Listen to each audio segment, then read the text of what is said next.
Miljion Aljinovic. How's it going, guys? I've been doing some soul searching lately, and I'm starting to realize I might not be a very good person. Like I'm not evil. It's just I'm expending all of my energy just sort of maintaining a like benign asshole. You know, just not hurting anyone. Like I call it being chaotic woke. Okay, like I know in my head that it's wrong to wish pain and suffering on other people. Like you shouldn't laugh when people choose not to get vaccinated and then fucking die. But the heart wants what the heart wants. You know, it's hard to like my friends just had a kid, and I fucking like. Okay, no, she's my friend. Okay, he's the fucking hippie that knocked her up, and all of our friends hate him. And they're hippies and they do disgusting, gross things, like they call each other Papa Bear and Mama Bear.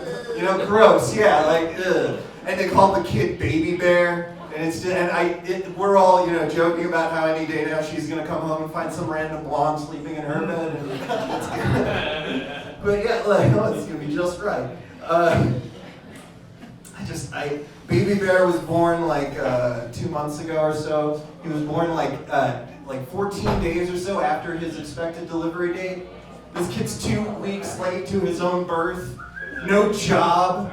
All these ridiculous eating restrictions. He'll like only eat milk and only out of her boob. These fucking hippies, this new generation, are worthless. Just in my day, you came straight out of the womb, smoking a cigar, doing shots of whiskey, rails of coke. It was the 80s. It was a very different time. You guys just aren't into it. That's okay. I'm not a great person. Do you guys remember a few years ago those viral memes that everyone was afraid were gonna kill their kids, like kids reading Tide Pods and stuff? And everyone was like, how did this happen? Where did this start? I know where it started. I did the research. I traced it back. You know what the first viral YouTube challenge was ever? The very first time anyone did that? Jimmy Kimmel told a bunch of parents to take their kids' Halloween candy and hide it and tell them that they ate it all. And these kids, 5-10 years later, are like, okay, Mom and Dad, you're gonna take something I love? I got you. I'm gonna take something you love. My own life. I'm gonna eat these Tide Pods and put it on the internet just like you showed me. Just like you showed me, Mom and Dad. I'm not a good person. This is what I think about. Back when I lived in Denver, they had these signs over the freeway, and the Colorado Department of Transportation would put up these signs that would tell you two things. They tell you how many people have died in like texting and seatbelt related accidents that year, like a running tally. And then they would tell you, drive less, there's an ozone warning, we need less cars on the roads. And I'm like, motherfucker, just legalize DUI. Turn that shit into a scoreboard, and we can just make this fun for everybody, you know? Blue Honda Civic, northbound, I-25, multi-kill. You know, this can be a... All right. Oh, man. What else?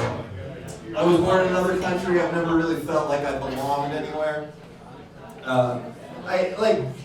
You know, it's hard to fit in when you're not culturally, you know, very much like people around you. So at this point in my life, my preferred pronouns are we and us, you know, just so I can feel like I'm a part of something for a minute. Like the first time I ever felt like I found my people was when I started smoking weed in high school. Like that was my culture. That became a defining thing with me.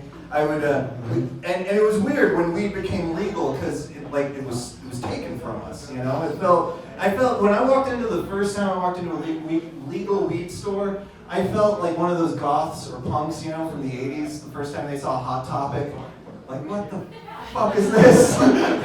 You took what was mine, you took like my people, but like our thing, and you turned it into like, if an Apple store like listened to Sublime too many days in a row, and there was like a full moon and had a horrible transformation.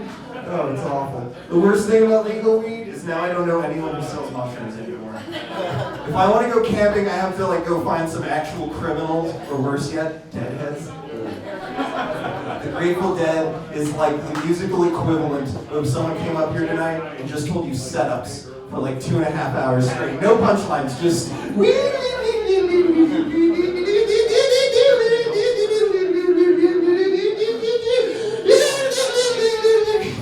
have fun. I'm not having fun. You guys are clearly not having fun.